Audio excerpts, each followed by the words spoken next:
Hi, everyone. This is Studio Styles. The third of three workshops for Studio Styles September workshops.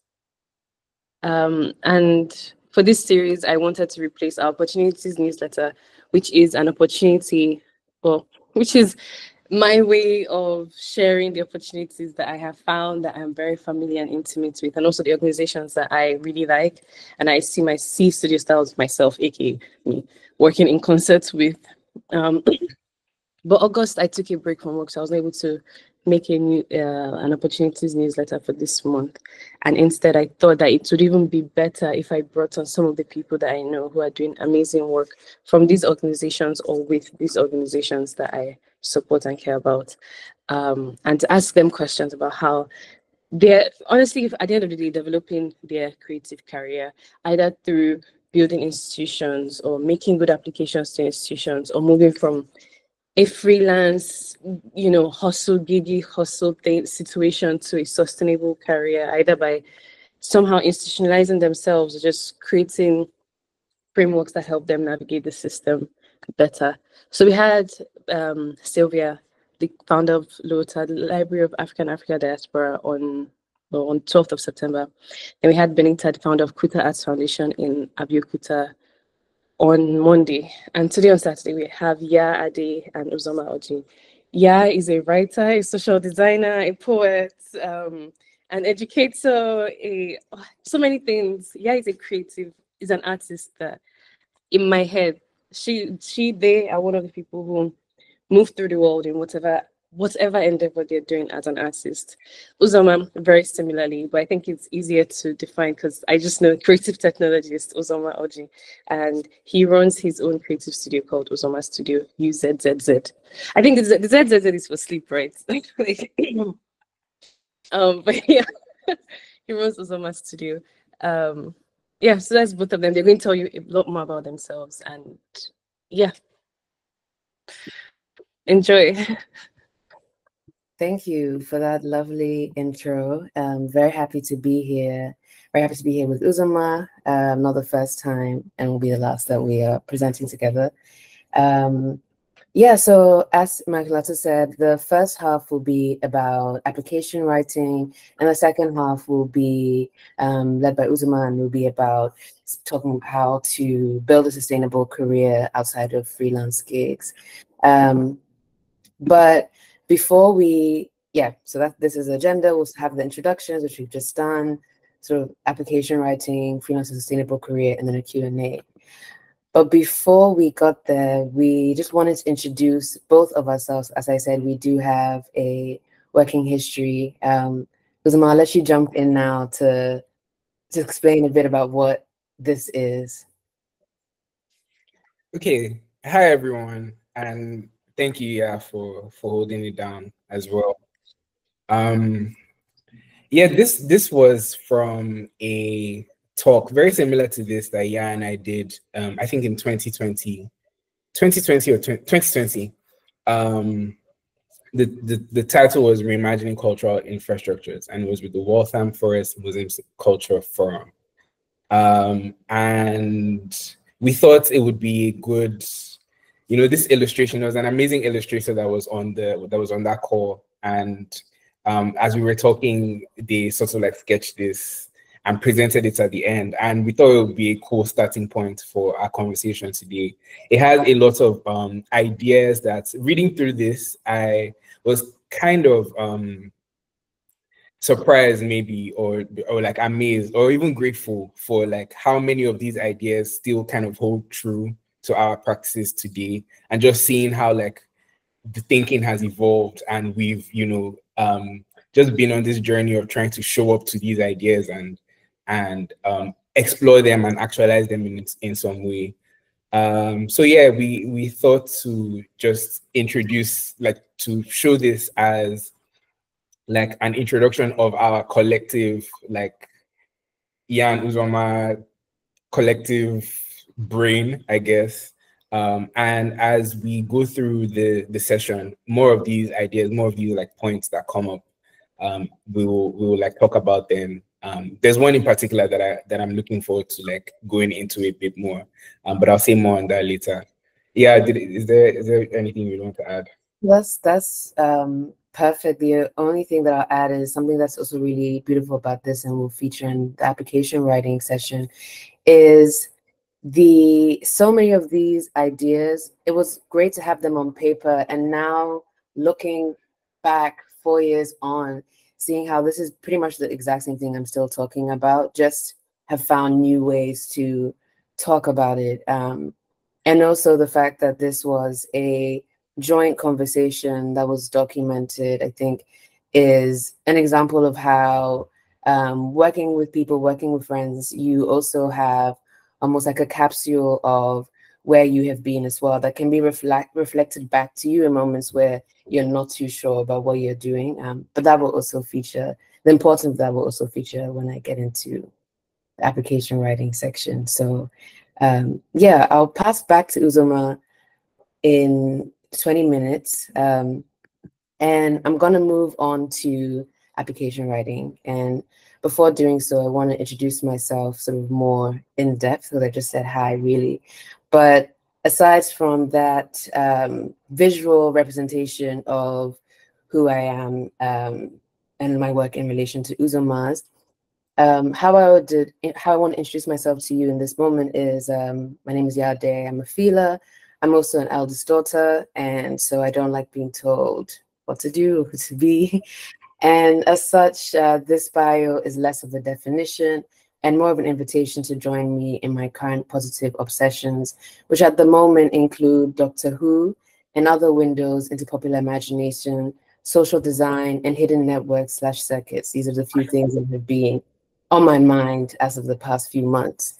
I often find myself engaging with work of a speculative nature and wondering whose future is this? And recently have decided to do something about it through writing an open heart clinic, which is a design incubator for imagining care infrastructures. So to go on to application writing, which is really how to communicate your ideas. Firstly, I want to say that this is an overview. It is 20 minutes. And also there's some of you in this room who definitely have your own approaches to application writing. So please do be active in the chat and share. If I mention anything and you, for example, have any resources or examples, please do share it for other people and also for myself. To specify the kind of applications that I'm speaking about are grants, fellowships, residencies, event proposals. Yes, all of these do have their specific requirements, but more generally, how to begin with writing an application for these kinds of opportunities is what I have experience in and what I'm speaking about within this session. So the breakdown, if I could just give you a summary of 5 steps of writing an application, it would be firstly, understanding the application, introducing yourself, describing your project, budgets, and portfolios. And I'm going to go into each one, but focus mainly on the first 3 within this session. So step 1, understanding the application. And this might seem quite small and like that it doesn't warrant its own slide, but I even just recently, like 2 weeks ago, was working on an application and I'd written out a draft. And then I read the question again before I submitted it, and I realized I hadn't actually answered the question they were asking me. I was talking about what the project I was doing was, but they were asking what the project was and also what the impact of it would be. And I completely missed that second bit. So even just that, you know, spending a good amount of time at this stage, reading over the questions, making sure you're answering each part of the question. Like, is it a, you know, impact question? Is it a what question? Is it a how question? And something that I find helps me at this stage is keeping a ideas doc, or I usually use actually notes app on my phone. When this isn't always possible, but if I see something I want to apply for and say the deadline is in a month, I keep a running notes on the app on my phone, so that when I'm like in transit or when I'm thinking, I can just jot things down. And I spend a lot of time just even sitting with the application and the application project that I have in mind, and This also feels like a less intimidating way to begin. You know, starting with a blank screen can be quite scary, and also starting even with thinking of what a huge, you know, undertaking might be can put you off before beginning or give you reasons as to why you shouldn't do it. So that notes app just allows me to, like, whenever I see anything that relates or think of anything, add it. And then when it comes to time to write it, I'm surprised by how I've kind of actually already done a good chunk of it. It's just in gibberish form or bullet point form. Something else with understanding the application I find super helpful is attending any informational session that the program has. Bigger programs tend to have informational sessions, and I highly recommend going. Or if you can't go, sign up, because more often than not, especially as of late, they will send you a recording if you are registered. Another part of understanding the application I find super helpful is reviewing past recipients of, if it's a grant, a fellowship, or residency, looking at who they've awarded it to previously, or current participants, and trying to understand, get a feel for the institution, what kind of work they're interested in, if there's any themes in particular that I'm noticing they're gravitating towards that I can sort of slot my project with. If we're even aligned as well, that's a good way of telling from who they previously awarded that opportunity to. And lastly, reaching out with any questions. So yes, there will usually be like a contact details, and I recommend, if you do have time before starting to write it, just reaching out with any questions that you have and clarifying. I've done that before when, for example, the word count was a bit confusing, and I found out the word count, they'd made a typo. So yeah, it does help to, you know, not assume that you're understanding it wrong, and just clarify. The second step, so introducing yourself. At the beginning, I read out a more, how do I describe, I guess, conversational bio of mine, and a part of introducing yourself, they can look in different ways, but more commonly with applications, they'll either ask for a bio or a statement. And with bios, you know, there's different bios for different occasions. So in this room of, I think it was like less than 25 people, I did want to introduce myself to you in a more friendly way. Whereas if it was like a, you know, a large institution with nameless faces, it might be more, I might be feeling a bit more guarded and give more of a introduction that is just like, this is who I am, this is what I do, you know. So I have maybe 3 or 4 bios that I use depending on what I'm applying to. There's more conversational ones, ones that are more like a laundry list of achievements, even though I feel some type of way about that kind of bio, more poetic ones, and also a summarized one, which is like 50 words for if ever like I'm asked for just like a tagline or someone is introing me. But the aim is to introduce who you are and what you care about. And I find it really helpful to read people's bios that I like, I make note of, and I'm always maybe refining my, maybe like once a year or so, I refine my bios. And then statements. So statements tend to be more directed. There are different kinds of statements. 2 common ones are like an artistic statement, which is a more of a broad overview of major themes in your practice, techniques, and materials to shine light on what you do and why you do it. And then there's more project statements, which will be more specific to a project or opportunity, where they're almost asking you to demonstrate that you can do the thing that you want to do and also why you want to do it. So that involves more, so it's more like a readable CV where you're tying yourself and your work to the requirements of said opportunity to demonstrate why you'd be a good fit. I've in the past facilitated a statement writing workshop as part of this digital residency that I ran 4 years ago, and created a worksheet for the participants of that residency to start writing their bios and answer statements. And I have, let me put the link in the chat actually. So I've created the blank version of that, and you can You can make a copy of it and use it in your own time. Because yeah, there's small exercises for learning how to talk about yourself and what's important to you, even identifying that. So step 3, describing your project. So as I mentioned at the beginning, those initial ideas / notes do build up into longer paragraphs that make it easier to answer application questions. But mainly, again, speaking quite broadly as an overview, you'll want to speak about what it is, what your project is in simplest terms, who it's for, why it should happen, and what the impact might be, and why you. So by why you, I mean, how are you uniquely placed and prepared to take on this project? So I'll often speak about things that I've done before that make this a good time for me to do whatever the project is in my practice, or how this is an idea I've been exploring for a while. Also to give them confidence in the fact that this is not a one-off thing, and especially bearing in mind that for a number of these institutions or spaces that are giving out resources, they have their own evaluation processes, and one of the things they often get evaluated on is the impact of funding. And so when someone who they have funded is then able to build on that work or has a life beyond the initial project, it also benefits them. So I try and demonstrate that it will, and that there's some continuity in my work.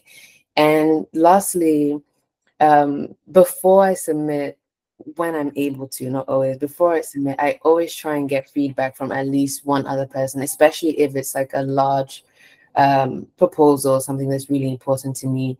I will usually send it out to 2 or 3 people and let them read it, catch typos, catch if I'm not explaining anything clearly. Usually one person who's more familiar with my work and one person who's not as familiar with that particular project, so they can call out to me if I've mentioned anything without really explaining what it is. And that's where the simplest terms point really stands true, is if you're creating, say, a forum for people to come together and learn about how to gain opportunities, then say that, as opposed to like a more, what's the word?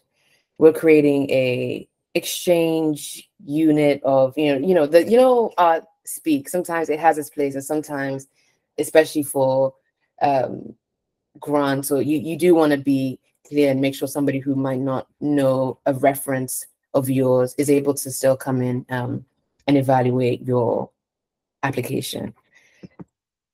And then budgets. So summary in terms of how to approach budgets is really thinking about what you need to resource the work that you're applying for. So a great way to start is by making a rough list of all the things that you might need, like literally all the things, even the small things, like I'm going to need pens, or I'm going to need for a workshop, and make a list of all of that. Get an estimate of how much they cost, either by, for example, if it's space, you can reach out to the space and say how much do you usually rent for, or if you, from your own research, then making note of that. And then from there, you can narrow down and refine this list based on what is essential, and also based on how much you can apply.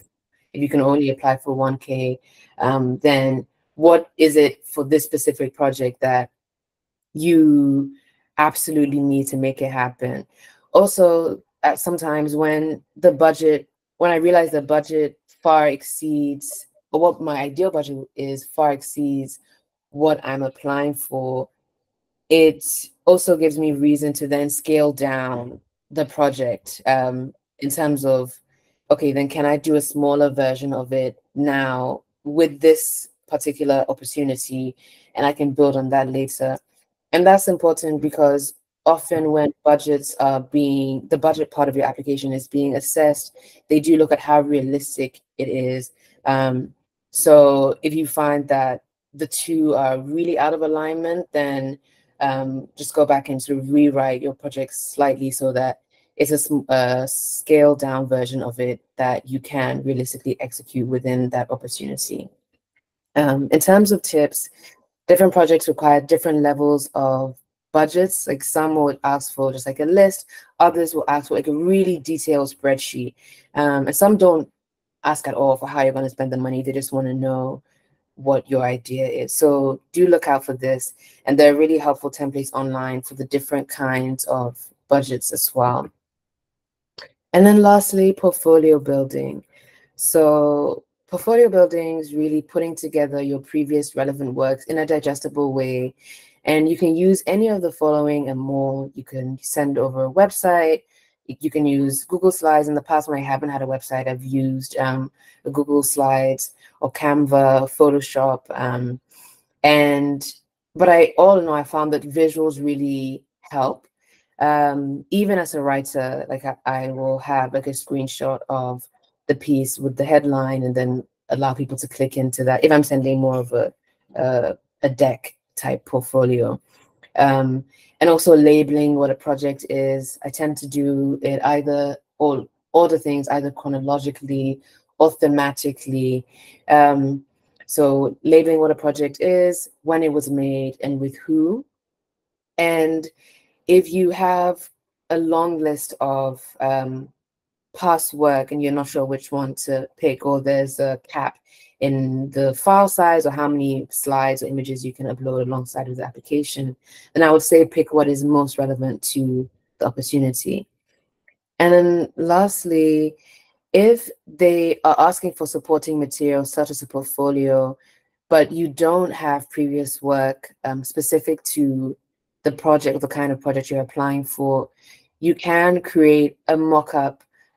So in the past, I have sent over like references for the kind of thing I'm trying to do, what my research references were, what my visual references were, and tangentially like writing that I had done that aligned with the kind of work I was trying to make, even though I hadn't made it before. So if there's an opportunity to send over supporting material, I would always recommend that you take it and use what is available to make your application as full as possible. But yeah, in overview, that is application writing. In terms of finding opportunities, there are so many ways. I mean, a great resource is what Immaculata and the Studio Styles team are doing at the newsletter and Instagram. Great way to find opportunities. Try Africa, it's another Instagram account and platform. Also do a great job of finding opportunities specifically open to creatives on the continent. Newcomer as well. Similarly, Pick Up the Flow is more global, but definitely US centric. But that being said, there are times where there are opportunities where people can apply regardless of location. Another great way is subscribing to newsletters of organizations. So the British Council, No Filter, or smaller organizations who you want to work with, subscribing to their newsletter. I tend to do that because I go off Instagram for long periods of time. So if there's an org who I'm particularly interested in knowing when they open up for another open call, I'll subscribe to their newsletter and keep an eye out.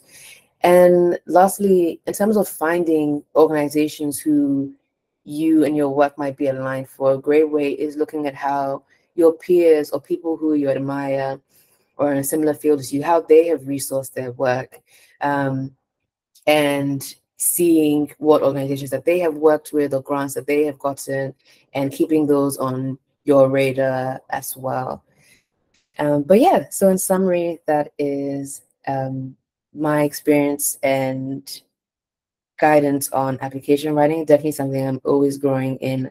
I also just recently, like 3 months ago, was in a bio writing workshop, which I found super helpful and definitely gain a lot from having people like Uzoma who has looked over things of mine before submitting, as well as other friends. So yeah, we also are our own resource. And I know after this session, Immaculata is having they want to stay on the call and talk people through if you're applying to the specific Goethe Institute, I believe, grant. And now I will pass over to Uzoma. Thank you so much. Sorry, wait. Share, do you want to take over and share screen, or do you want me to keep sharing screen? Let me take over because I'm going to switch tabs. Okay. Good question. Thank you so much. Quick one, Uzoma. Hi. Just before you go in, hi.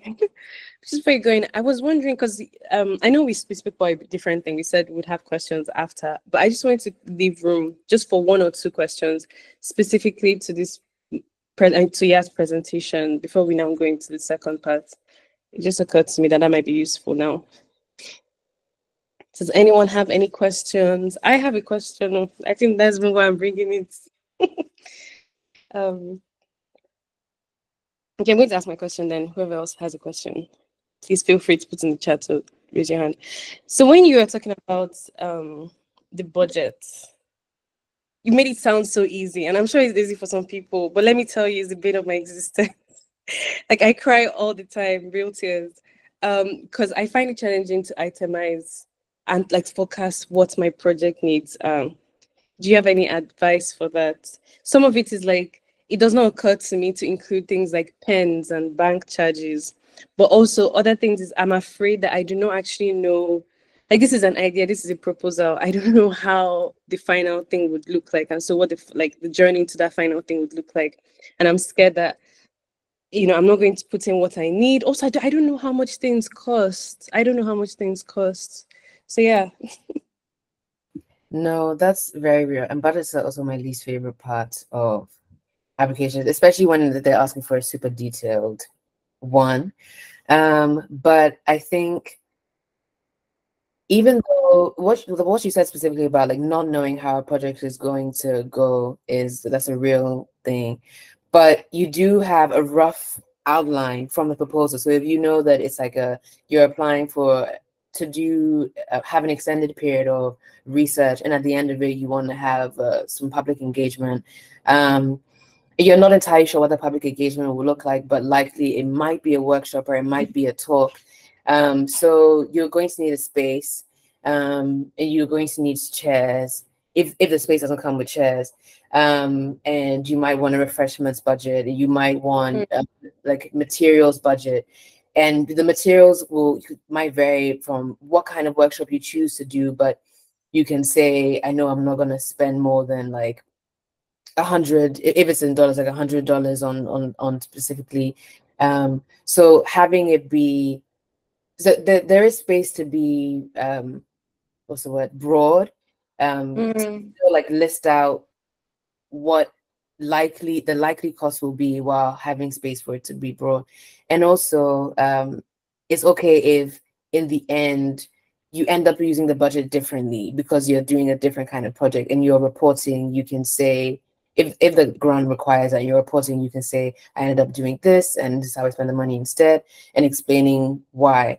But so I'll say the main thing is then for the idea you have at the moment of applying, breaking out what the likely cost will be from there. And in terms of itemizing, I have used Excel spreadsheets in the past. If it's that kind of grant where they're asking for, I've used an Excel spreadsheet in the past that I found online, the template, and yeah, and then from there was like filling out the things and learning how to put, okay, these are the units, these are how many of what's the word? This is how many of the thing that I will need. This is the total cost. And that specific grant that required a spreadsheet, they said, they also gave tips on how to do it because they knew that likely would be the first time they're doing it. So if the grant is requiring a specific level of detail, often they will have support materials to guide applicants through that. Okay. I guess another, sorry to hog the mic, guys. Just one, it's not even a question, it's a comment. Because the challenge when it comes to the itemizing, because sometimes you're speaking to foreign grants bodies or foreign Nigerian based bodies, it's very difficult to say this is how, like, am I going to use the UK, what a UK sound designer's fee is, or what a Nigerian sound designer's fee is? And sometimes I mix yeah, that makes okay. Yeah, I have a template, but then what's actually filling inside the templates are where I get stuck. But I mean, Evelyn has a question, and there's a question in the chat. Evelyn, please unmute yourself and Hi, thank you for the discussion. I have a quick question for you to expound on the portfolio building. You said if I find a project and or an application and I don't have the relevant portfolio, maybe I was a filmmaker and I'm trying to move into novel writing and things of that sort. You said that we should create a mock-up. How does that look practically? Thank you.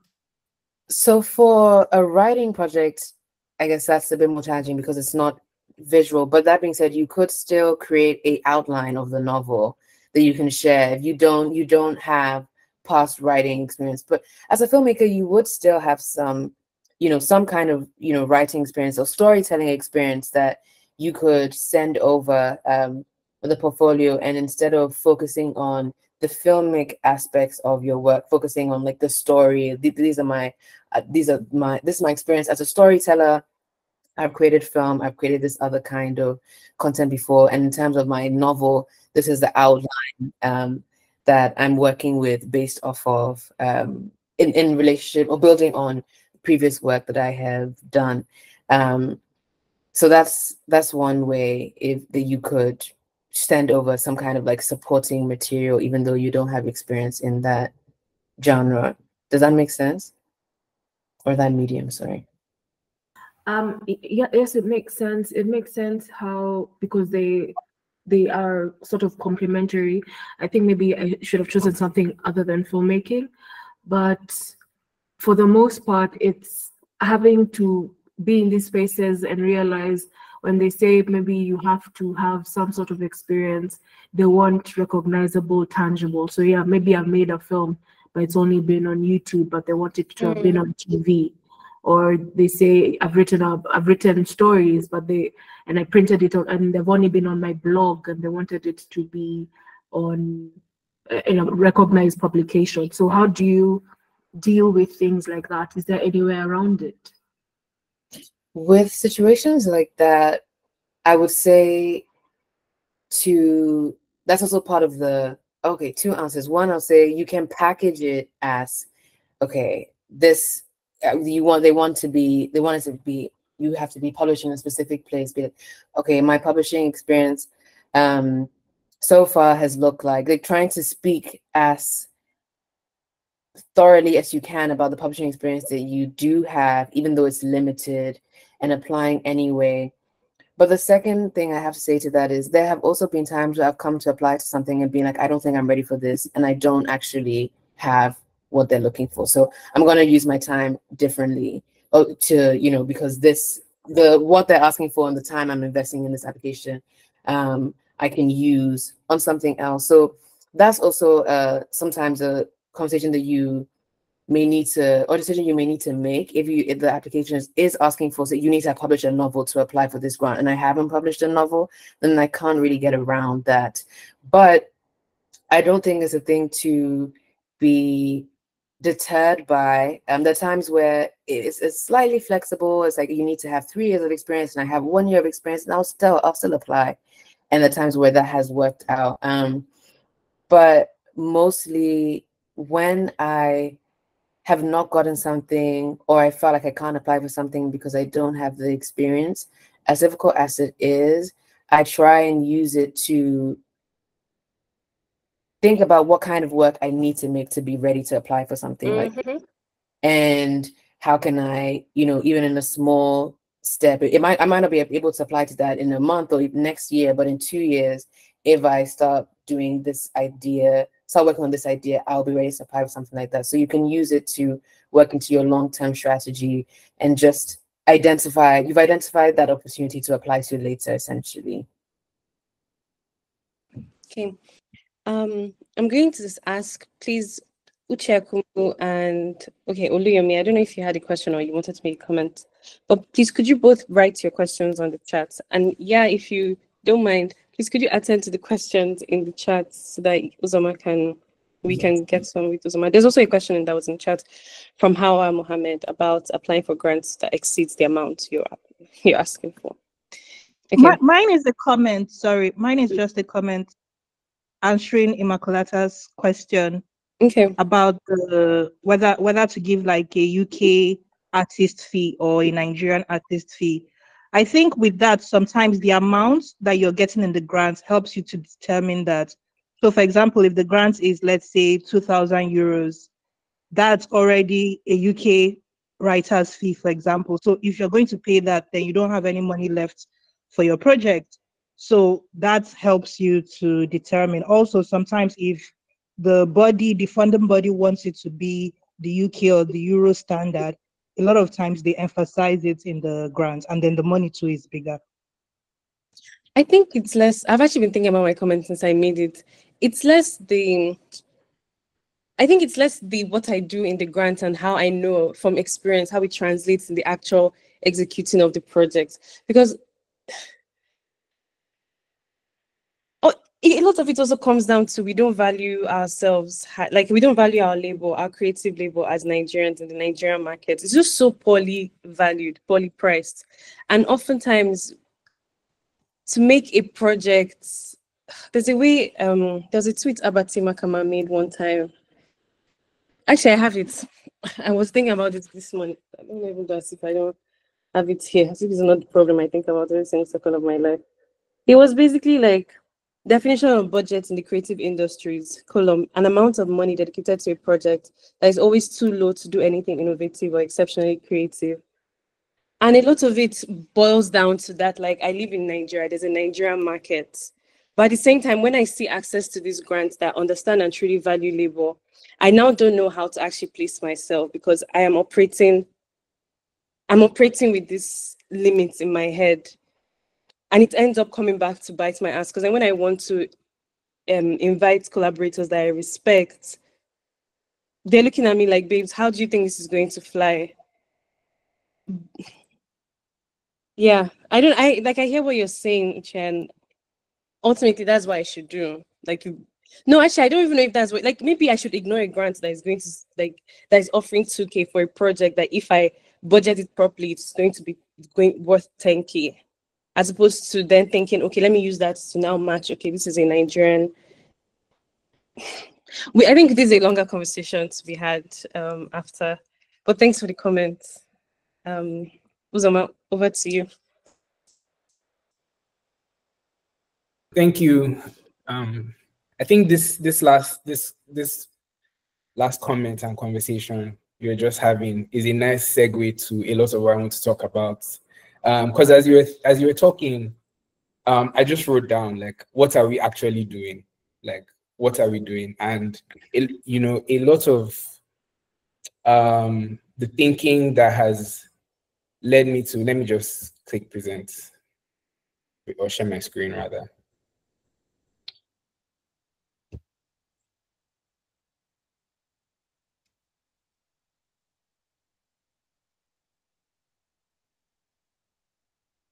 Okay. Yeah, a lot of the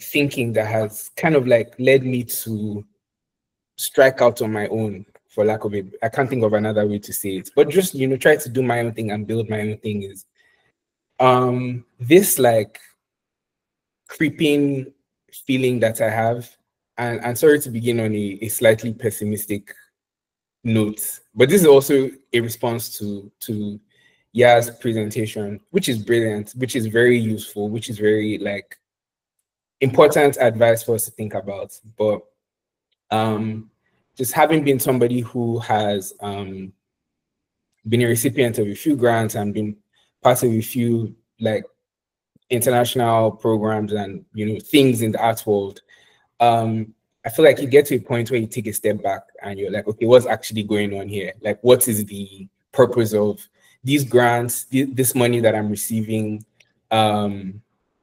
this project that is being funded? Like, who's funding it? Why are they funding it? What are they looking for? And let me speak for myself. I got to a point where I realized that again, it's my own experience, but it's like I started to feel a little bit like I was on a hamster wheel, where it's like you receive this money, you receive this funding, you do a project, use it for some time, the project time elapses, like you're constantly, it's almost like a form of, it starts to feel to me like a form of dependency, and I started to really I started to question how sustainable it is. Yeah, I think that's what I'm trying to say. Like the sustainability of it started seeming like a little fraught to me. Just this idea of you're a single artist that is dependent on receiving external support to be able to do your work to any like any significant level. And it just so coming into so story time. I feel like this thing that I just said really like sunk in for me sometime last year. I should have put a picture of this on the slides, but sometime last year, around this time last year, I was in the Netherlands, in Rotterdam for a fellowship program as part of Prince Klaus Fund. This mentorship award program that they had, and they selected myself and 11 other artists and architects and like urban practitioners from across Africa. And the way the fellowship is structured, there are 2 lab weeks they call.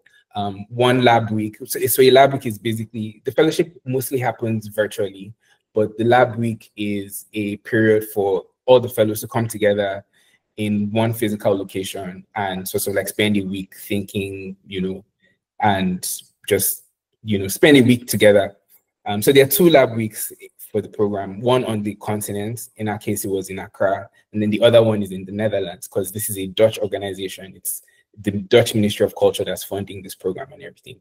So November last year, here we are, or October last year, here we are in Rotterdam in the Netherlands, and we're giving this public presentation about, what do you call it? About reimagining the future of African cities. And they invited some other like architects who practice on continents. And I almost have like an out of body experience in this place. I'm like, what's happening? There's 12 of us from the African continent. We've been flown to the Netherlands and we're having a conversation about what's happening at home. And it led me down this like spiral of questioning and trying to figure out, okay, like what is the agenda and just what is the end game, like what is happening, what is going on, just, and I had a lot of conversations with people, and I think what really came up for me from that was we need to build our own institutions. Like the reason why this has happened is because there's like a certain level of value that is accorded to us and the work that we're doing. And because we're looking for structural supports and just like the resources that enable us to do this work, we will go to where that is provided. And unfortunately, a lot of that comes from the West, it comes from Europe, it comes from America, our governments, our institutions, our, the institutions around us that can support this like artistic work. Unfortunately, in the African context, that care is not there. Like that level of care, that level of interest and involvement is not there, and that leads us. It's like this. It's like an artistic brain drain in a way. I don't know how to say it, or like like a level of dependency. So I started to think like coming off of that and coming into this year, I tagged this year like the building year, and I'm saying all this as like an introduction into what I'm going to speak about. Like it's the building year. It's and this year going forward for however long it takes, it's probably a lifelong thing, but like it's okay, how can I intentionally, with the community that's around me, like how can we start to intentionally think about setting down roots that can sustainably serve us in this work that we're trying to do. And that's where, going beyond freelance gigs, going even beyond like grants and all of these things, it's like, how do you build sustainability into the things that you're building over the long term? So long preamble, but let me just start to move through these slides a bit. So yeah, I've already started speaking a little bit about this, but yeah, be strategic. Like, nothing against grants, so like, they're amazing, they do a lot. I think especially if you're strategic about them, like if you know what they are and if you know what they're like, I think, in my opinion, I feel like a grant should be tailored towards building like helping you move to a level in your practice where you don't need them anymore. That's my opinion, you know. So think about like, what things do I need to be able to produce consistently over a long period? And that grant should be going towards those things. Like in my case, I mostly work at home. I live in Nigeria. Power supply is not great. One thing that was really stressing me out and affecting my productivity was lights. They be taking lights in the middle of the workday. So, you know, people are buying solar inverters. Solar inverters are expensive, but if I get a grant and I buy a solar inverter, that moves me so much further ahead in terms of like my own productivity to be able to produce over the long term, you know. So things like that, that's one example. But, you know, it's not profit, it's not income, it's not, I mean, part of it will go towards sustaining your life for sure, but it's not money that is yours. Like, it's, I think the end game is like, how do I not need this over the long term, basically. And then sorry, I'm not even sharing slideshow.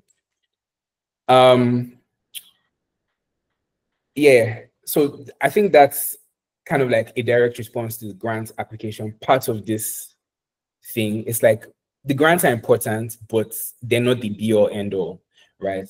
And then the other two things I want to talk about is community and trying not to get lost in the source. But maybe I'll circle back to these after I do the intro. So yeah, Yaa's intro slide kind of inspired me to do something like this as well. This screenshot on the left is from my website. I have two versions of my bio on my website. There's one that I say at parties, and there's one that I submit in applications, and you can like toggle in between. And I think, yeah, when you were speaking about having multiple bios, I relate to that. I feel like I'm constantly gauging who I'm talking to before I know what to tell them. But basically, like Immaculata said at the beginning, I'm a visual artist, digital artist, and creative technologist, which is the fancy way of saying that I'm a coder, like I'm a software person, but my interest in the world of technology is less about like functionality and more about like aesthetics and experiences. So that's kind of like what I optimize for. And I started, so my journey to this point, when I was in uni, I started, you know, I learned to code around end of secondary school, beginning of uni. When I was in uni, I used to do a lot of freelance, like web development, particularly for people in my school. I went to an art school, so there were a lot of fashion designers who would want a website to show their like graduation collection, or like filmmakers who want a website to show their film. So I did quite a few of those projects. And then even after that period, I was freelancing for a bit. I got in 9 to 5. I was working for a fintech company in Lagos, but I only lasted 4 months because it was not my vibe. And then kind of like I was freelancing a bit. In all of this, I'm also like finding my like voice, I guess, as an artist. And shout out to Immaculata for that, because we had a whole period where we were we were just playing and exploring. Prime time. Yeah, different times, man. But it was interesting to like have this like hard skill of software development on the one hand, and then have that like this interest in like artistic production on the other hand. And I started becoming like increasingly curious about how these two things go together. So there's this popular intersection of art and tech that you hear about a lot, but it's a very cool like space to operate in. And yeah, just more and more I started exploring like how to operate in that space. And that exploration, coupled with all the stuff I said earlier about building institutions and like building sustainability, led me to to Uzoma Studio, which is, so I'm going to switch my tab because I have a whole other presentation to talk about Uzoma Studio a little bit more. This is from a deck that I did earlier this year, but we're interested in meaning, like how we can live meaningful lives in a digital world. And I break meaningful lives into playful, mindful, and imaginative or dreamful. So like, how can we cultivate like a relationship to technology that's playful, mindful, and imaginative? And we're exploring this through, let me skip through all of this. We're exploring this through product design and development. So we're creating like applications, websites, games, like things that speak to this meaningful living in a digital world. We're also doing research that's like centered on this like thinking as well. And then we're interested in building community around like a new paradigm of technology, basically. Okay, let me switch my tab back. Yeah, so in a nutshell, that's my intro. The last thing I wanted to say was this thing that like struck me from reading that graphical introduction that we did in the beginning. I saw this little statement. It's tough to have a consistent flow of energy and ideas when you're working to disrupt oppressive colonial structures, as there's a lot of emotional labor involved. I don't know who said this then, but I was like, damn, this is real. Because just the other day, I had this thought, but in a different form. Because I was driving through town and I saw this.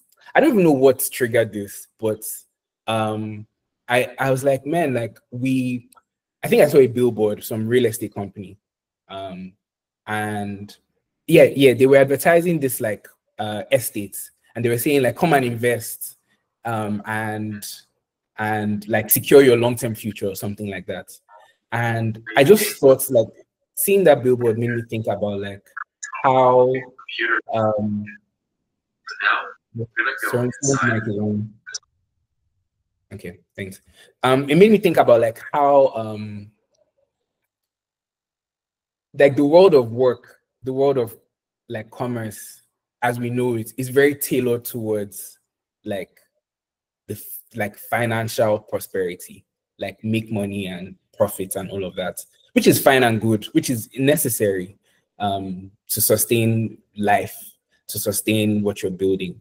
But then seeing that also, like, it made me realize that we as cultural workers, we have like a different paradigm of I mean, they're not mutually exclusive, but like we're also kind of like optimizing for impact as well. Like it's not just about the money, it's also about, like this statement says, disrupting and deconstructing colonial, like oppressive structures, you know, in general sense. So there's so in our case now, we're trying to do the money thing. We're trying to like sustain ourselves financially and in every sense, but we're also trying to build impact and like change systems. And it's almost like two things that seem opposed to one another. And there's a lot of labor that comes from trying to tick those two boxes. And yeah, when I saw this statement again, I was just like, damn, that's real. And I wanted to bring that up. And yeah, possibly, yes, it's a lot of work. It's a lot of work. And I feel like I've been dancing.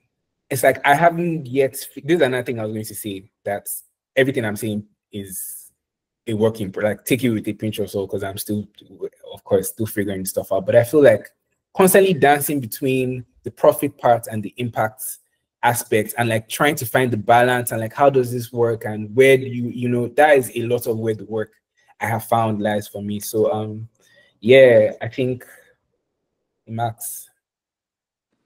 Question for the ages. Question for the ages.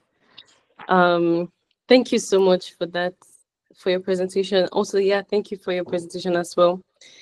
Yesterday when Uzoma and I were talking briefly about this, we said that after these two presentations, And maybe we would have a short panel discussion between myself, Uzoma, and Yaa before opening up to Q&A, just so we could ask each other questions around like our careers and our work.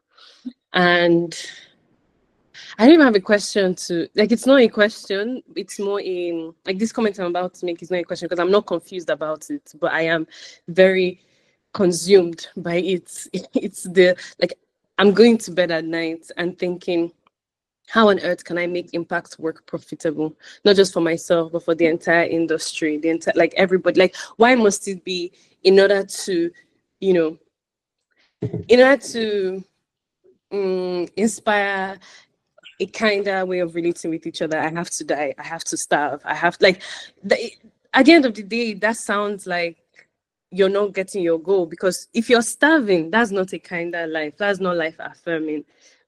How can, like, because the math has to math. Abishibi, is love that we're here to do. Money also brings love, money brings sustenance. So why then does it look like it's the opposite? I'm frustrated. I'm very frustrated all the time. I want to go, like, honestly, it's the question of my life. It's all I want to do in my life. I would do an MBA to ask this question. I would go to law school to ask this question. I don't even care. I don't know. I will go and there's very little I won't do. I mean, I won't kill anybody. And I think I'm a conscientious human being. But in terms of what I would like pour out of my life, there's very little I won't do to investigate this question. And I want to hear from you guys. What do you think about this talk between purpose and profit, living a purposeful life, changing the world? How do you find, because I think maybe there's no clear-cut answer. And actually, I'll invite everyone in the group chat to write about it, how they're like finding the balance. The journey, I think, will be different for every single individual, just like we are all individually different. But it's helpful to hear from a lot of people so that at least we can start to find patterns as to what works and what doesn't. I mean, what may work less, what would be costly, and what could be more cost efficient. Yeah. I don't have the answer, of course. But then I just remembered that I was going to speak about community. I've written communities, everything, and I forgot to get around to that. But yeah, I'm also very interested in hearing how everyone is navigating this, because I don't know what the answer looks like, but I know that the process is very like communal, like it's very community based, and it's very much like, okay guys, let's gather around and like talk about it and figure it out together. Or at the very least, let's just gather around and just like vent about like, man, this stuff is hard, and like we are all in this together, can vibe. So yeah. Yeah, I think I also don't have a clear-cut answer, but my initial thoughts while you were speaking were, I think it's particularly challenging. I mean, I don't live in Ghana anymore, and I live in London, but I know like it's particularly challenging when, you know, the economy, there's certain ways that only certain kind of businesses that can exist, and other businesses will struggle. Like if you want to have like a, you know, what's the word, relational design studio, that's the kind of thing which I can't speak for, maybe it's different in Accra. We're not ready for that. Like, what will the, you know, but that being said, I think, and I remember so many people, so many of my friends, so many of my peers, like, would start businesses. And I think it's often when you see the statistics about like African entrepreneurship, it's seen as like a, you know, a achievement. But there's a part of that which is also sad, because people are forced to create businesses because they can't find jobs. And people are forced to create infrastructure because they don't have that infrastructure. And it's challenging because unlike, you know, unlike a situation where you could get like mentorship, or you could be like a junior and then be mid and then be senior and then director, like, and you're like growing and gaining skills, you have to learn how to have a whole sustain a whole project so early, and be asking all these difficult questions so early. But someone who I find, although she's not based on the concept, someone who I find like helpful in thinking through how to sustain this kind of work is, and I'll type her name in the chat, but her name is Ayana Cotton, and she does a lot around thinking through, helping you to think through what like your offerings are within your work. And again, not based on the content. So some of the like offerings might not be as profitable immediately, but I know you had Sylvia Arthur present last week or maybe the week before, the founder of LOTAD, and I think that's a great example. I know it has its challenges as well, but it is a library, it's a public space, but it does also have a membership model, and also does have sometimes have to apply for grants, I believe. But I think the challenge there is, even for something like having a library or having a space. Another great example from Accra is Palm Moments, which is a cultural space, but it's really a restaurant. That's how they make it. It's a restaurant, and there's 2 branches. But the restaurant being space also does allow it to be used for exhibitions and for workshops and just as a community space. But there's that business element that sustains it. It does, however, mean that you need that initial like capital to even get the thing to allow you to use it in different ways. But those 2, like the LOTAD and like and Palm Moments in Accra, give me hope for what it can look like to blend purpose and profit. And then someone like Ayana, someone like Uzoma, you know, so who I think is a great example of blending purpose and profit, and like finding services within your work, within your purpose that you can offer to people in different ways. Sometimes it might be like on a commercial thing, like if it is like a relational design studio, are you offering companies retreats, bonding, you know, when they have conflict at work, mediation, and then you use that to fund your more like exploratory, like community-based work. It's challenging. It takes like a lot of strategizing and roadblocks, but it's possible. Yeah. What I'm hearing here is lots of creative strategizing, lots of exposing yourself to models that people have come up with. And it's very interesting what you can find when you look outside the like arts industry. To just in general, like how are people making money in whatever industry? Like how are they making that their company survive or move around? As you were speaking out, literally this example you gave, I thought of Area Wellness and how Karina, the founder, she offers wellness retreats and wellness workshops for companies. I don't know the exact financials of the wellness company, her wellness company. But I think we, just like in the arts and culture industry, people in the not necessarily hospitality as in hotels, but in like the wellness space as well, the spiritual space, this is a question that they also navigate. I guess with this, like when you go and you bring your, what's it called, offering box, that's a well established way of crowdfunding in that case. Yeah, that was my one comment on the table. Do you guys have the question that you want to put on the table? I was going to respond to what Yaa said, especially when she mentioned Uzoma. I'm like, it's a long game. So I feel like that's like building is teaching me patience more than anything else, and just like really learning how to wait for things, because I think in a lot of cases you kind of already have a strategy that works, but the rewards or the return that you're seeing on it might not be huge. Yeah, so I just wanted to throw that in, that it takes time. It takes time.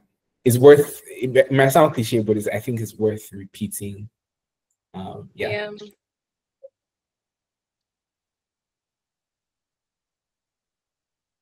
No, I wasn't saying. I was just saying, yeah, like for sure. I feel you. I really feel you. Yeah, do you have a response or should I go on? You can go on. Okay. I don't have any, like, I might have to just sit down a bit for other things to come up. So I'm going to leave this space for questions from everyone else. Questions, comments on either Yaa's presentation or Uzoma's side, or even your own people on the call, like whatever it is that you're building or thinking about building. I also, I like, I know a lot of people who are on this call. I know that there are some people who are also at a stage of not even having left, not even having the not having, like, still struggling with making those first few substantial steps of moving from kind of balancing my creed, like doing I'm still, I don't call myself an artist yet, or I'm ashamed to call myself a writer because I don't feel like I am in the game properly. And I was wondering if either of you, Yaa or Uzoma, could actually speak to that crossing that threshold of, I know I have this part of me that wants to make and wants to like live for purpose, but I'm finding it very difficult to find the time, find the energy, find the space from my survival, like the work of making the money, the 9 to 5, or even to applying for the jobs to even get the money. Like, how do you, when you were at that stage, if you were, how did you cross that threshold? And the threshold was not necessarily like leaving your 9 to 5 to start a creative career. Maybe it was like the pressure of finding what works, or making that courageous decision that, okay, this is what I'm going to sacrifice. This is what I'm willing to sacrifice. This is what I'm able to sacrifice. Or this is where I'm able, I know I have to now go. Like, I have to leave my country, or I have to leave XYZ. I have to leave my family. Well, like, yeah.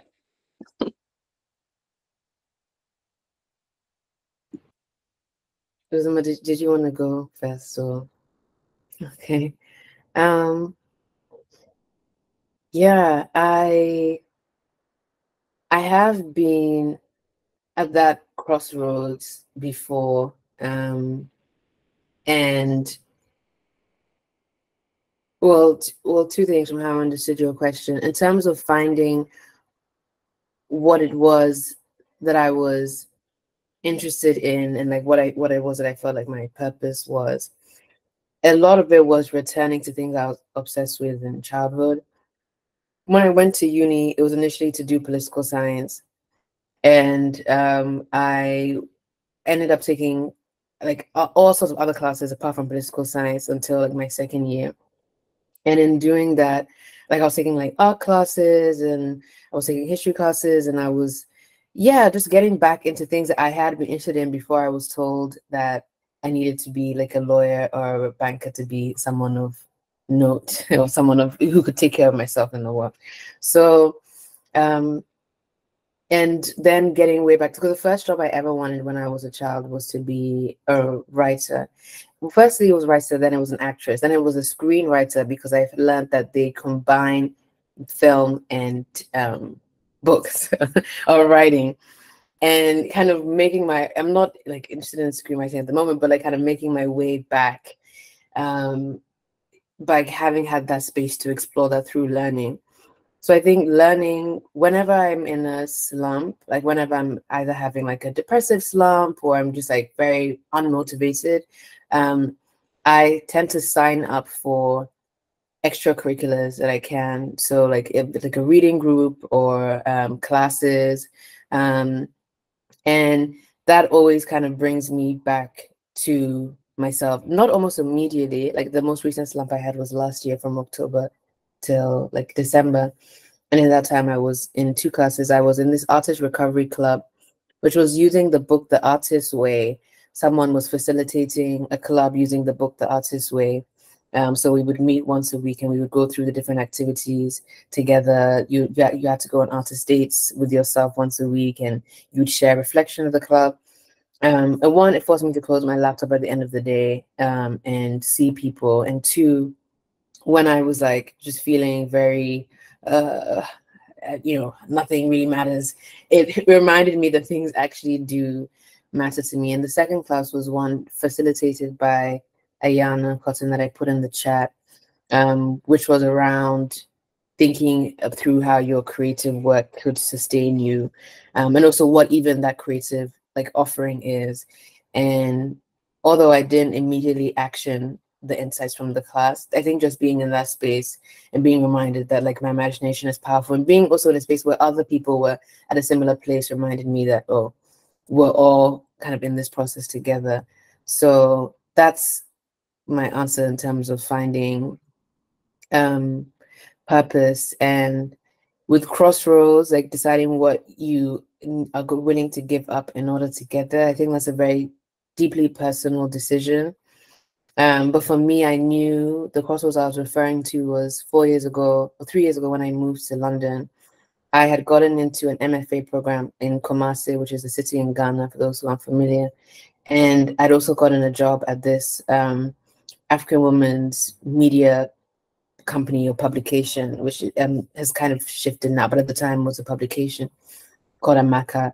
And I got the two at the same time, December 2020, and I had to decide within a week. And I was thinking through what I needed to feel good in myself and what I was missing. A lot of that was like freedom. I wanted to leave the house. I wanted to leave my parents' house, and I also I wanted to be exposed to different things. I grew up in Ghana. Yes, I went to uni also, and I come back to Ghana, and I felt like, okay, I want to see what else is going on. And I also wanted more like financial resources as well. And so for that time being, I chose the job which required me to move to London. And it was a decision I've returned to various times, being like, oh, should I have done the grad school? But it's what I needed at the point, and I'm glad, it's brought me here. I am still learning in other ways, not a formal degree, but I am still learning in other ways and still trying to better my practice in other ways. But at the time, that was what I needed, and that has sustained me. So I'll let Uzoma respond. Yeah, I think that covers a lot of where my head went to as well. On hearing the question. In my class, can you repeat the question? I want to hear it again in your words. I was just typing. Thank you. Yeah, especially for that part about how like sometimes you look back on decisions and you're like, oh, should I have, like, I see how my life could have been different if I did or if I didn't. But it's like you can only do what's best for you in the moment and trust that it will take you to where you need to be. But the question, Uzoma, was, in your life as a creative person, if you can think back to threshold moments where you had to make a decision, it's shown that set you more on your career path, on the career path that you are in right now. How did you navigate making that decision, the things you sacrifice, the things you didn't sacrifice? Yeah. Okay. One threshold moment or inflection point that comes to mind is when I decided to leave my one and only job, my one and only stable source of income. After 4 months, I had just finished uni, and I'd interned at this place after my second year of uni. So I just went to the office to be like, to greet them and just, see how things were going. And then, fortunately for me, they offered me a job there. So I took it because I didn't know what else I didn't know what I was doing at that point. I had this was around 2018. So we had already started like doing our photo shoots and had started just like exploring or experimenting like artistically, but it was just fun. Like it wasn't anything serious. So I decided to take this job. But like very quickly I found out that it wasn't for me. And so almost as soon as I started, like a month or 2 months in, my mind was like, okay, how do I leave? Like for maybe the latter 2 months of it, it was just trying to find the right way to leave. And I think that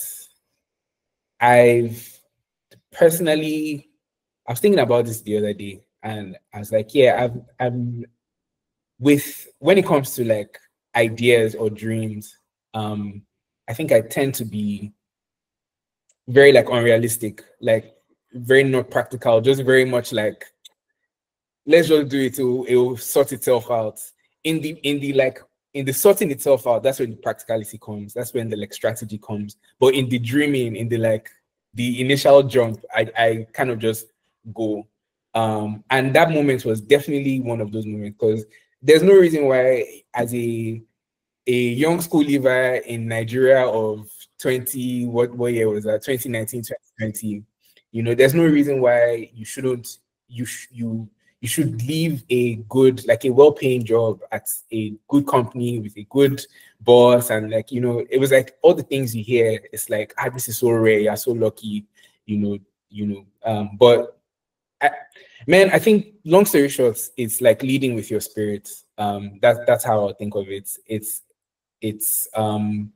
just having a sense of where am I supposed to be, and what at this, like Immaculata said, at this point in time, what would lead to greater like spiritual fulfillment, like personal fulfillment. I'm kind of just moving in that direction. Sorry, it's not a practical thing to say, because it's literally not practical, but I feel like trust, like if you make that decision, if you follow that leading, there's a level of trust that's required. Exactly, spirit is not practical at all. And like it also said in our illustration, you kind of have to move at the speed of trust. So throw yourself out into the void. And man, if I would really encourage, like, if you strongly believe that you're being called to do something, oh man, do it. Like, and all the stuff of like, like how that sustain. It's hard, it's tough, but it works itself out. It works itself out. I'm sorry, because I can't say anything more than that. Like I can't say, oh, first you have to plan and you have to budget. I don't know. Like it just kind of works itself out. Yeah. The entire time you were talking, I was just thinking about thinking back to 2018, 2019, 2020. And I think my threshold moment would be 2021 when I came back after my master's. But having watched you and Uzoma live and work in Nigeria with Petum, says you have to trust and learn from the opportunities that present themselves, 100%. And the thing I'll add to that is that watching you and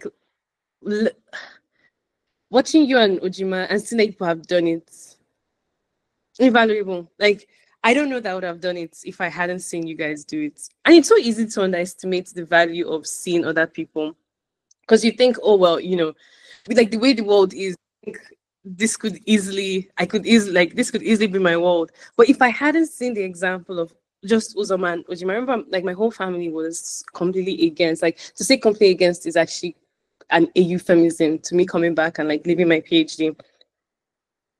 And they kept asking, okay, so what do you think you're going to do? Who do you know that has done this? Like, what are you seeing? And I'm like, Uzoma and Uzoma. And they're like, who the hell are these people? Like, who bought them?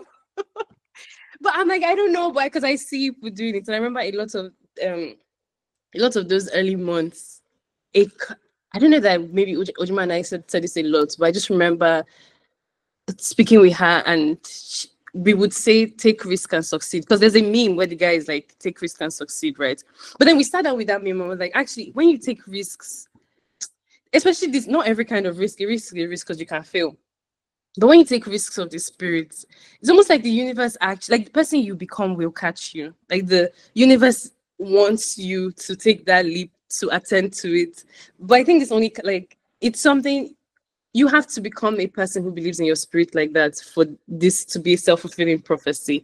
It's not something that you can just tell anybody to like just do, even though anybody can do it, but they have to become a person who believes in their spirit's power like that to actually, and it's going to come with tears. It's going to come with like maybe some missed, not maybe, you're going to come with some missed meals. It's going to come with a lot of looking at your peers and thinking, damn, I could easily be sleeping in some kind of comfort that I'm currently sacrificing right now. But another thing that's coming up for me is like there's this elephant in the room that a lot of artists, a lot, not all, definitely not, it's not a correlation, but there's like a lot of artists are neurodivergent. A lot of artists are wired in certain ways that makes it difficult for them to work in corporate jobs or to do a bunch of other things or to sacrifice just the power of the call in their spirits. For those people, and actually maybe I would say the opposite, that a lot of people whose lives are like that tend to become artists because that is what makes sense for the way their bodies and their minds work. And I think for those people, it's honestly like, sometimes it doesn't feel like an option or like a lock thing. It feels like a matter of life and death, which makes it very cruel when like you feel like you're doing this thing that's a matter of life and death, but you cannot even, like, that thing is telling you that you cannot make money from it, that you cannot eat because like, if I'm in that other place, I would have died still. So what, like, do you get, I find that it really makes the place in these conversations around making a living as an artist, and I just wanted to paste it there on the wall. There's a hand up, Vetum, I think it's you. Or is your hand still up? No, your hand was up at some point. I do have, because I mean, I don't know if it's a question. I think it's the whole thing about life and death and spirit and trusting your calling and like being neurodivergent, and then like sometimes you're comparing yourself to other people, and then you just I think I just wanted to explore like the theme of like self-sabotage and like depression, because it's like sometimes how do you know that sometimes you're just alone on your journey. Like for me personally, I just woke up one day and I moved to a new city and I was flourishing and it was really difficult and I didn't mind, and I would go days and days, and I'd had like a very strict spiritual routine, but it also came with like survival, so it was fine.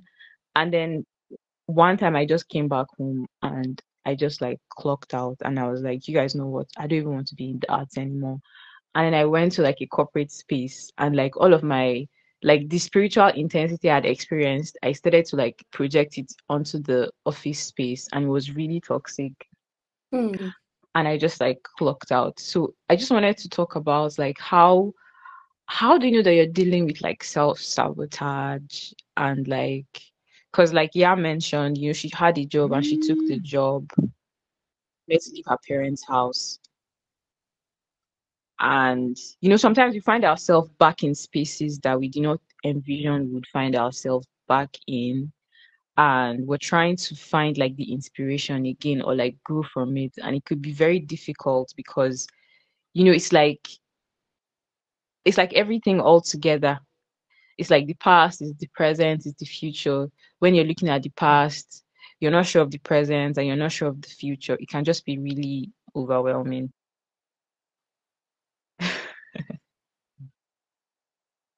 Word. Elizabeth says, I like your question. I think a lot of us, well, I don't know what the other, I'm there. I'm in my parents' house. I'm in this bedroom. Last night we had a conversation about, should you be in this house? Like, what are you doing with your life? I was not here this time last year. I was in my flat in Abuja. I was living my life. My money was raining, yes, but I think the way I think about it these days is that for a while, like you'll be like this, you'll be going like this, you'll be going like this, you'll be going like this, like this, like this. Maybe, and some people say, I don't even know if this is true, because I actually think there's there are lifetimes that exist that you'll be like this forever, like in the same level, because what I was about to say is, I think you go like this, like this, like this, like it say like the exponential, math exponential, whatever. It gets to a point that sometimes there is a breaking point and you realize that you're no longer here. You're now here. Your problems are different. Like maybe finally your institution is running. Maybe finally you have books that is like that people then trust you to give, for them to give you money, so you're not like constantly begging. But sometimes like you stay here until you die like this, and I've had to accept that it's very possible that it's very possible that I may never break out of this going out and coming back, pulling out and sacrificing and maybe selling my soul a bit and not selling my soul a bit, compromising and not compromising, and not actually seeing that ideal freedom that I want. It's very possible that may be my life forever. But at the same time, I know it's also possible that might not be my life forever. And I don't hinge any amount of why I should do, why I'm doing, or whether it's worth it on whether or not I'm going to escape this thing.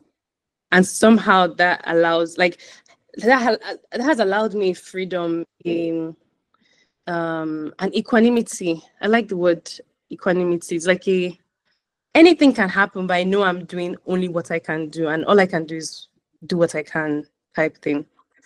Uzoma's hand was up first, and I think I'll come back to you, Vetum.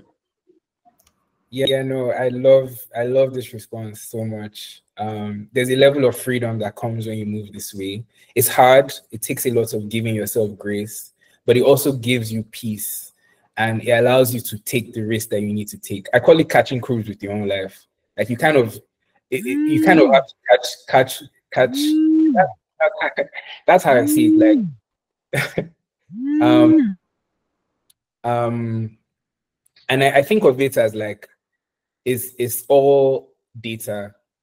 Like we're all watching and we're all gathering data, and it's like, yeah, life is constantly giving you feedback, and it's like, how do you move with the data that you're receiving? What do you make of it? How do you process it? And yeah, you don't take it seriously because it's just data, it's just cruise. I don't know. Immaculate, I love the response, and I love it because, like I said, yeah, it's like when you can really embody that and really move in that way of like, okay, it's doing this and I'm just doing this, and I don't know how long I'll be doing this, but I'm okay with doing this. Then like everything suddenly opens up, and a lot of those fears and worries and doubts that you have kind of like dissipate. And even when they don't dissipate, it's easier to hold on to like, oh, this too shall pass. Yeah. But would you have something else to add? Okay. You're mute if you're talking. I don't know.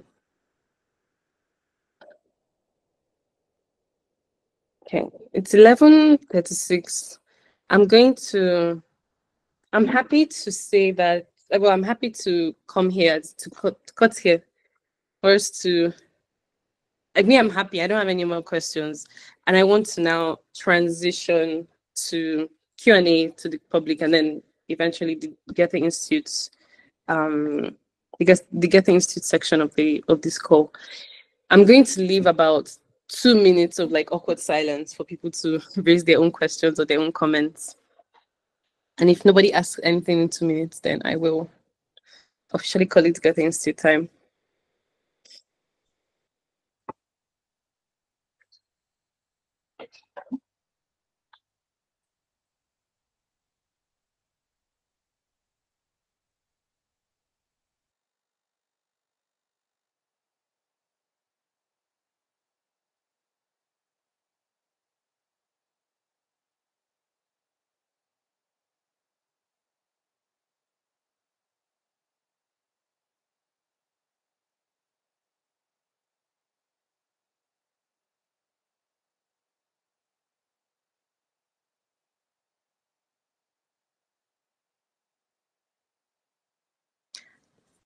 Still awkward time, but I have a question actually.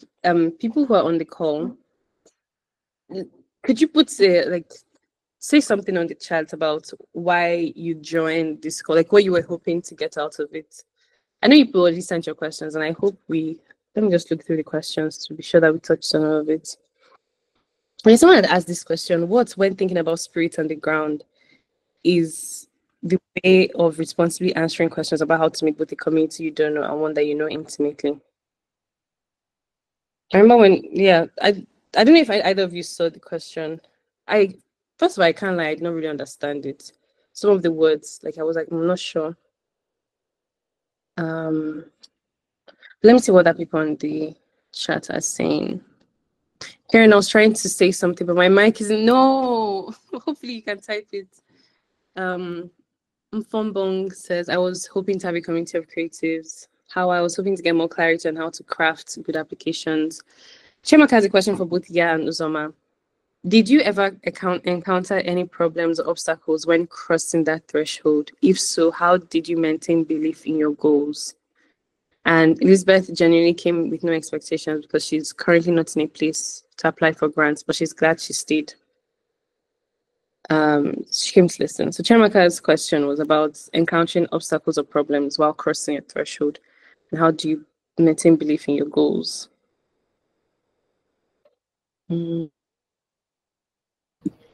I think in summary, yes, definitely challenges more than, you know, and too late to even get into in this time. But in terms of maintaining belief in goals when encountering problems or obstacles at any point,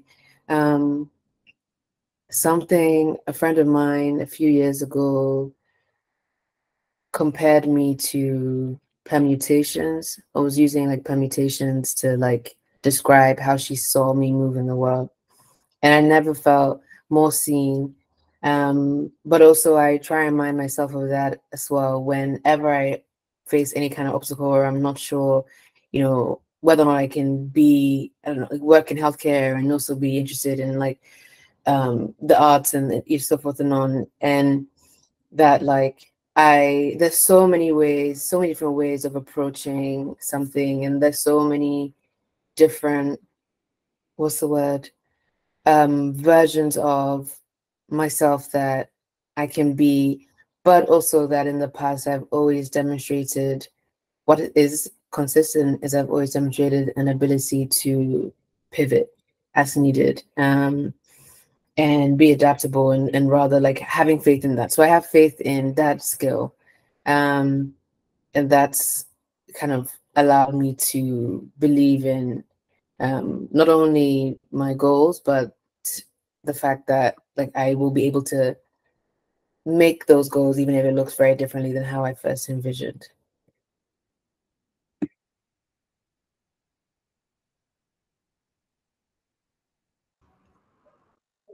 I want to put a huge exclamation mark on that, like, because life will throw you, and yes. That actually reminds me of something that came up in Sylvia's talk 2 weeks ago, about how Sylvia was talking about quitting, and sometimes you might need to just know when to bow out.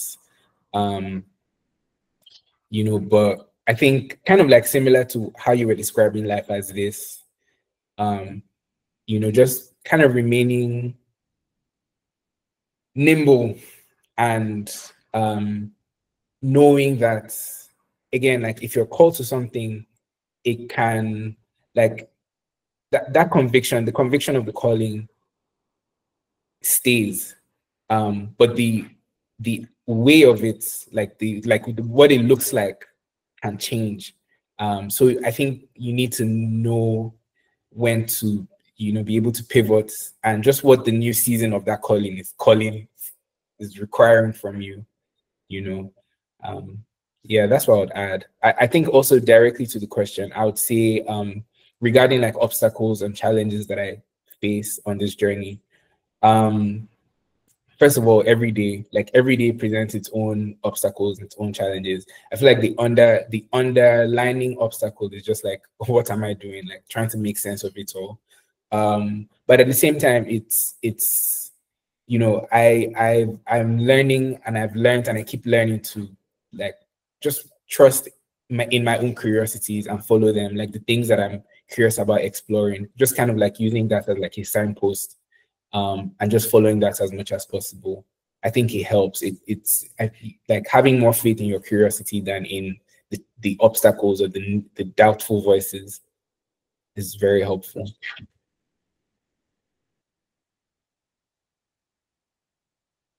Something that's coming up for me is a quote I saw one time online, I think 2 years ago, and it says your craft is not the medium, Your craft is the message, is the spirit. And it made like it articulated something so perfectly that really freed me. Like I was like, ah shit, this is what I've been like, this is it. This is because if you're thinking of your craft as the spirits in you, the calling, the like what's the purpose that you want to, and it's not even purpose as per like, oh, I've found my purpose in life. Because I think of purpose as more like if you do the thing that makes like find yourself, and in finding yourself, you will find what you're supposed to be doing type thing. And when I move like that, I feel freer to do things like the idea of working in a corporate job or in a job or like being a doctor or even being a lawyer or doing things that don't seem like they are creative, but knowing that I am going into them as an artist allows me the freedom of I am still working on my craft. Like wherever I am in this life, if I'm a farmer, if I'm a bedsheet maker, I know that I'm doing that as an artist and I don't have to be elsewhere.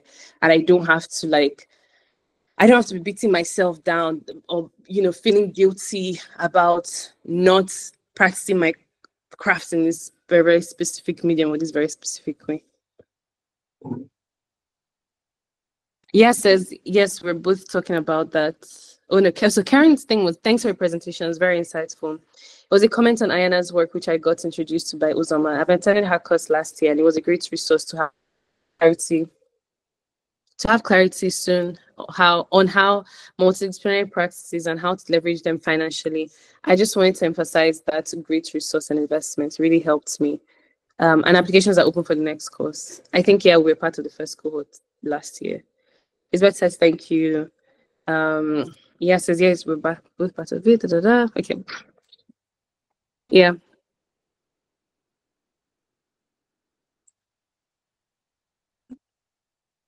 If no other questions, I think has to leave at 11:45.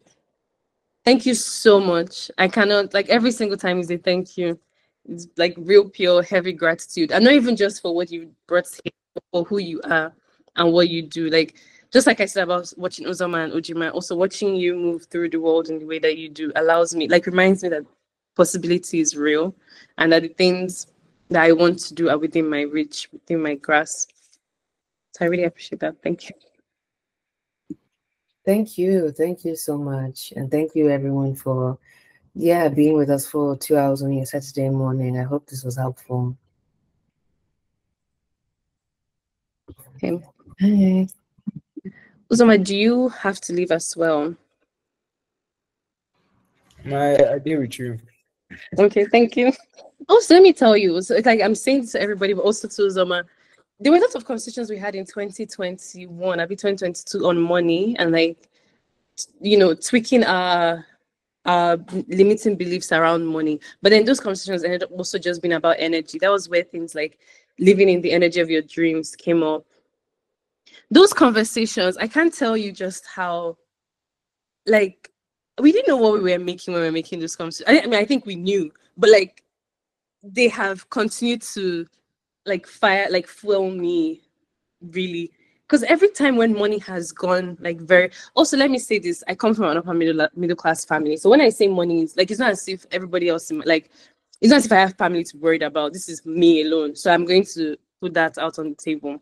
I don't want to make it seem as though like my money difficulties like, anyway, you guys get what I mean. But I'm saying when my own personal bank account was very, very, very, very low, it was very easy for me to remember and to think of what we said about just how like money is an energy, is a resource, is a thing that I can think about energetically. And I don't like, there's an amount of fear that I've been able to not avoid, but like navigate, get past through as a result of those conversations. And I'm very grateful. I wish I could summarize the essence of those conversations other than money is a resource and an energy, like all things, just like relationships, just like community. I don't know, just like everything is energy. It's about what you think yourself deserving of and what you're. I don't know what else to say. If you remember specifics of what we used to talk about, please tell. You can mention it now. Yeah, I also do remember specifics. I get the gist of what you were saying, but I think it also ties into the thing I was saying in the beginning about grants as more as capital than as profit or income. You know, it's a resource for like what you want to build, and what Yes. you want to see in long term, and Yeah. yeah, how you want to position yourself as well. Yeah.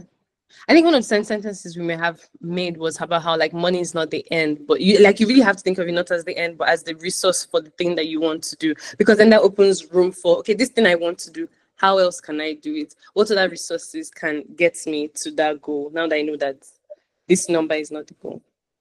Yeah. Yeah. Yeah. The same way your craft is not the end. It's the Yes. resource getting you to what you're being called to say, what you're being called to share. Yeah. Thank you, Shoppe Martins. Is there a link? I put the link to Cedar School. Cedar School, I think, has the link to Ayana. I think the course is within Cedar School. Cedar School is very cool. The rich Ayana does the course. But Is this the I put it in there again. okay?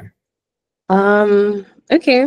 Everyone, you're kind of free to go if you're not really interested in the second part about the Goethe Institute grant.